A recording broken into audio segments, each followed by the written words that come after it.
What's up, everyone? Hope you're doing well today. Got a brand new video for you that is a deep dive into the hitting and pitching feature premiere from MLB The Show and SDS. So if you guys don't know what the feature premiere is, they took the most important parts of the upgrades to the hitting and pitching engines and they put it into a video for us so that we can see the new differences. And this is really meant for people who kind of play the game at a competitive level. For the most part, I'd say that that's what this video was for the most part, but there are a lot of different levels to what they were discussing. And what I discussed in this video really do get into what I think is most important for the competitive players and for the people who like to play online, and either them participating online themselves or who like to watch streamers and are just part of the community, are at least aware of how this game plays competitively. So this video is taken from a stream on Twitch where we dove in for about at least over an hour. So I'm going to put that full hour, mostly uncut, some small edits, into an unlisted video, just like we did for the draft. And we're going to do the same thing here. So this is a cut version, the most important highlights that I think will be most important and useful for people to think about going into MLB 21. And so the way that I think about the game going into every year is I think that MLB The Show has a chance to be better than MLB in real life, because in MLB in real life, we have flaws like lineouts and things like that and bloop hits that we end up seeing in MLB The Show that we don't really want to see in there. So my opinion is that I really like the way that competitive versus simulation was kind of separated from each other. And I really get into detail about how I think it could be even better. So when I say the things that I'm saying is because I think the game could be so good. And when I bring critiques to the stuff that they're talking about before the game comes out and we don't even have a chance to play it yet, I say it because I think it has a chance to be really good. So I say it out of love, and I don't mean to be that person that's just complaining just for the sake of complaining. I say these things with a solution to go with the critique. That being said, if you are old or new to this game, I hope that MLB 21 brings you something that you can enjoy. I'm looking forward to it 100%, no matter, even if it looks like I'm just ranting in this video, which it might end up looking that way. But I hope you guys enjoy. I hope you learned something about the engine from this video. If you want to learn more, feel free to come by Twitch chat. I will try to do a video like this or a stream like this at the very least for each of the feature premieres coming up until MLB 21. So hope you guys enjoy, and I will see you later. All right, let's see what we got here. Bunts, check swings, contact swings, and steals. You know, and so what we did. Okay, so it doesn't sound to me like the engine is any different between simulation, casual, competitive. It doesn't sound to me like contact power and things like that are affected. It does sound like there's not as much of a gap between defense. They said like check swings, foul balls, all those little things are different between the gameplay styles. Check swings the best thing, yeah. So those things are definitely good. Don't get me wrong, like those changes are good 100% if it's executed properly. But it feels very minor. I do really like the thing about fielding. So let me say this. When the game is frustrating to me, it's when like fielding is absolutely brutal. That's the number one thing for me is fielding. And if they're really saying that they're kind of not making the fielding ratings matter as much anymore and try to make it a little bit closer to each other, I do like that actually. I thought they would like change perfects, like they said 85%. I thought they would take that to 100%. I didn't think they would, but I was in the back of my mind hoping they would. That's how it was for me. I thought they were going to make it so that a perfect swing is a hit like 95+% of the time, even if it's unrealistic. But that's my point. I thought, you know, simulation was like realistic and then competitive was like you're making a good game experience. I don't want to be, in my opinion, I don't think it's going to be a good game experience. I'm just going to put that out there right now. I think for the most part, it's going to be better. It feels like a band-aid. That's my opinion. As much of a hater as I'm going to sound right now, I'm just going to be honest with you. Kyle, let's talk about dynamic difficulty. This is pretty cool. A lot more granularity and difficulty, which is cool. I don't know how that plays into online play. I don't think it does, but that's kind of cool. I like that a lot. If you're picking up the game for the first time, it kind of like the ego levels in Super Mega Baseball, if you guys have played that. Contentious topic. We made some changes to check swings. Kyle, what are those? So yeah, you got it right, Ramon. We spent quite a bit of time. Discipline is gone, which is interesting. You know, we want that check swing animation to match user input as much as possible, and we made a number of changes this year that we feel do just that. So we fixed some general issues with the animation. I didn't think it was like super necessary, but it's fine. 100% of the user never been true. Some people out there that think they can do it. I'm terrible at it myself. They say that every year with something like fielding last year. Maybe it's a trained skill, and if it is, they said that the exact same thing. That are going to get really good at this. So that's what we want to do. Put it on you guys. I'm a check swing king. These are actually, they're probably true. I don't think we can really fight these, but there's probably a difference between difficulties. There's a difference between like top of the PCI, bottom of the PCI, of course. We know that a perfect ground ball is not the same as a perfect fly ball. Perfect fly ball, I would imagine, is like a 900. I'd even say like 980 average, to be honest. Well, it does say early in there. It didn't show. I think the other one was, yeah, it didn't show early good, which probably would have been up there. It does seem like early. Wait, just late is higher than early? That's a little strange. I want to say it's BS too, but like we only look at the earlies when they're a hit, right? Like if you're playing the game and you see home run and you're like, how did he hit a home run on that? And you look at your feedback and it says early because your opponent hit an early home run. And that's the only time we really pay attention to it.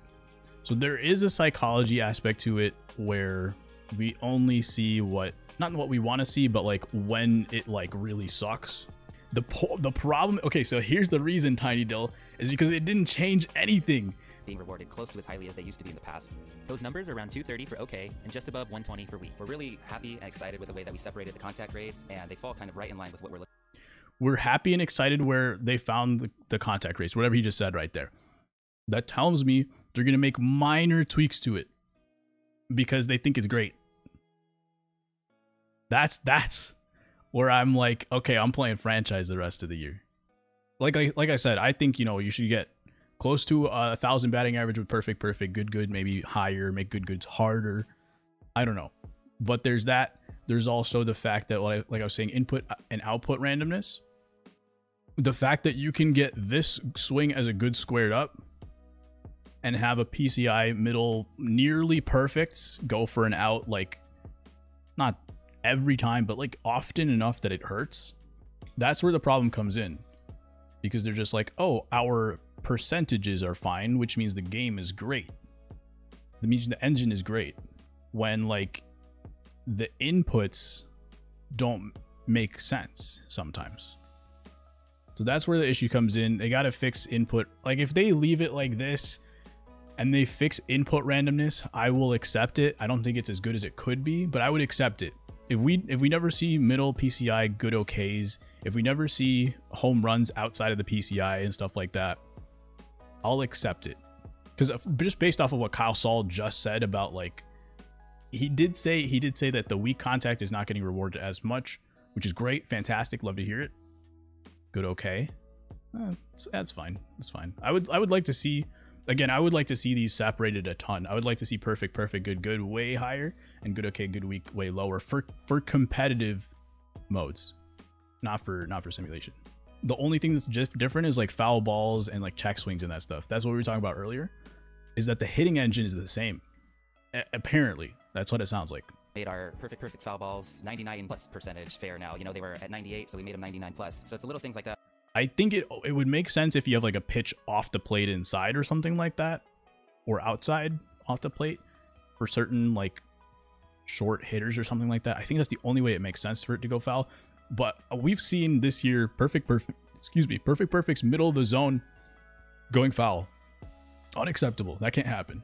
Jackie also brought up the point. So this is the reason why we think perfect should be 100% hits, is that the location of your PCI is set. Like you have to hit it in this middle part at the very top for a fly ball, middle for line drive, bottom for ground ball, and it's in that same spot every time. But it's not the same timing wise. It depends on the pitch location, your swing, the pitch type, bunch of different factors. So the swing timing is more or less arbitrary or based off of other factors. The engine can decide that a certain spot should be hit in an uncatchable spot. So yeah, I agree with, okay, so I think SDS has done a fantastic job of creating a simulated baseball experience that looks like real baseball. And percentage wise and everything that they've said is like real baseball. But I think the game, MLB The Show, can be better than real baseball. When we've got a competitive engine, you should be able to take the parts of baseball that are bad and forget about it.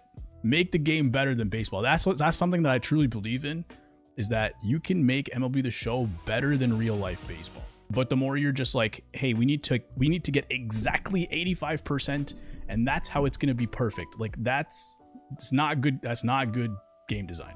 It's not. There's stuff going on behind the scenes, I think, that are actually a little bit more consistent than we think. But we just don't know about it, and it makes us frustrated. So I'd love for them to tell us a little bit more. I do like that they say the good. Okay, so on top of par, they said that like good releases that are not perfect will get close to it. And that's the thing that really, I said this last year about perfect hitting, is I really want to know about good goods, because that's what you're going to do the most. Perfects are really hard to get in pitching. Whether you're doing pure analog, the only time you get a perfect is when that bar flashes, which doesn't happen often. Most of the time we're getting goods. We're getting the bar, but it's still technically good, not perfect. So I want to know how often those are still going to hang. We've been asking for, I've been talking about par for a long time. That's too big. That's way too big. Meter and analog should be the same and make them slightly smaller. I think these are all a little bit bigger than they will be. It is DeGrom too. Interesting. That's a little strange. Maybe it's late with his late stamina or something, because I do think that DeGrom will have a ball the size of, or a par the size of the ball. I think these are all bigger and late in the game. Let's assume that for now. I've always wanted a par for analog. I think it's fantastic. I think, I don't think it was in the game before. I could be wrong. Someone can confirm or deny if they said that this was always in the game and now they're just showing us feedback. I don't believe it was. And I'm glad that they added it. My problem is here with perfects, with pinpoint pitching. The par should never be bigger than the ball, in my opinion, in pinpoint, because it's just a perfect accuracy, right? And it is so freaking hard to get a perfect on pinpoint. I don't know how much is going to be different than anything we may or may not have tested before, but I think a par, a dynamic par in pinpoint is trash. I hate it. I think pinpoint will be too hard on high difficulties, and I don't think this will be the difference between zone and directional. Like, you have to use zone, right, to get really good. I don't think it'll be the same between pitching. People are saying analog's dead. I don't agree. I think good goods on analog are better than missing the bar on meter by a bit. I have said in the past, meter helps you avoid the middle of the zone more than analog does. I think you'll hang more in analog, but I think when you miss by a little bit on analog, it's better than missing by a little bit on meter. So I think those two are going to be like kind of equal, even though they say that the par is smaller on meter. I think hitting the perfect on meter is still pretty hard, or the good zone is like not as accurate or something, because you only get one input. Make it harder, perfect, but once you perfect, it should be perfect. Exactly. That's exactly it. Because I love pinpoint pitching. I think it's fantastic. I think it's everything that pitching is needed, but you got to make it pinpoint. It has to be perfect because it's so hard to get perfect. And again, going back to input versus output randomness, you can make perfect because you're never gonna hit 100% accuracy, 100% timing, and like 0 degrees miss on your pinpoint. You're never gonna do that. If you do, like, it'll be once in a blue moon. Perfect refers to like a certain threshold. You have to get it like close enough with a guy's certain control stat, but you can't get close enough to call it a perfect and then say the ball can go this far and still miss your spot to the point where like strike 3 becomes ball 4. You can't have that because it's too hard. I think the input is perfect. I think the interface is perfect. They either have to make it so there's no such thing as a perfect release, and your par is 100% related to how much you missed a perfect release by, or you have to say if you have 99 control, then you get more of a leeway for your perfect zone, and then it has to go exactly there. Otherwise, it's going to be too hard. It also depends on how accurate like the good zone is. I hope that there isn't as much of a difference between difficulties. They come so close. It could be the best game that they ever made ever. The best sports game ever made. So close. So close. But it's gonna be, there's gonna be a lot of pushing and pulling. There's gonna be a lot of people wanting something a certain way, and I think a lot of people disagree on how to solve the problems, and that way a lot of problems don't get solved. I know I'm critiquing really hard here.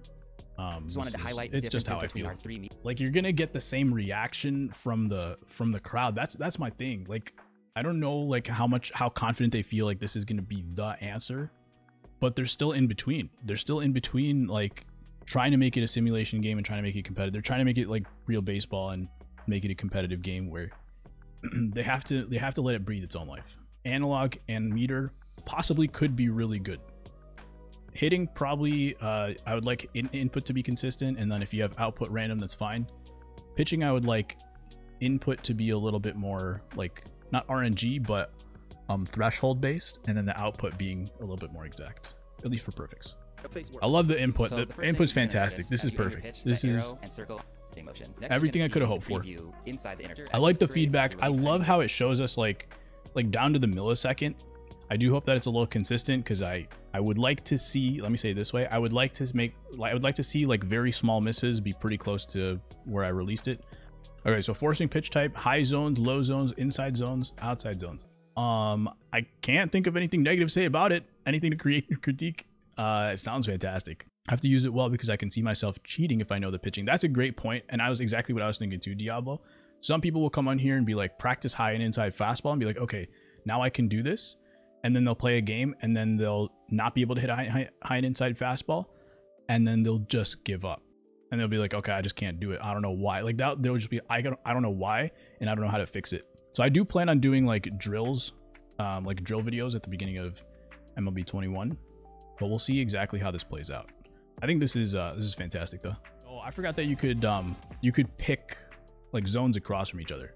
So if you're looking for fastballs, like maybe up and in and low and away at the same time, so you don't know which of the two you're going to get, I think that'll be something that you'll want to do when you're trying to learn how to hit high and inside fastballs.